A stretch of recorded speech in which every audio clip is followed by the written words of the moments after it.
In this short video, we're going to be looking at one of our four purposes of a mechanism. Remember that a mechanism is part of a machine that contains two or more moving parts performing a complete motion. We have looked at some different GIFs of what mechanisms look like in the real world.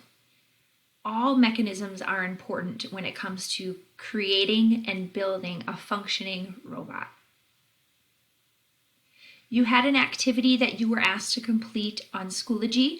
There were 2 media albums shared on Schoology, and I asked for you to take a photo of an example of a mechanism that you find around your home and an example of a non-mechanism you can find around your home.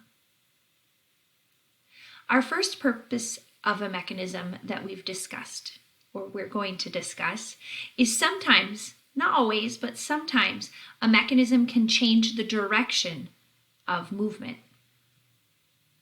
When we're talking about changing the direction of movement, we are focusing in on 2 of our learning targets.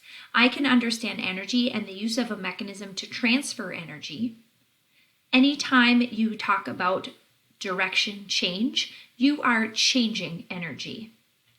Our second learning target is I can recognize how mechanisms change energy by transferring direction.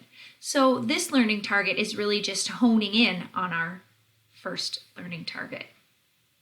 So let's take a peek at what it looks like when 2 gears mesh together to make the motion turn in opposite directions. You can see in the animated GIF, A, driver gear, and B, driven gear, the teeth are meshing together, and as the teeth mesh together, the 2 gears are forced to turn in opposite directions. This will happen 100% of the time.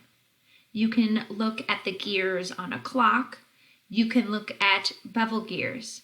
Anytime you see 2 gears mesh together, may they be on a 90-degree angle, or may they be perpendicular to one another, those 2 gears will always rotate in opposite directions.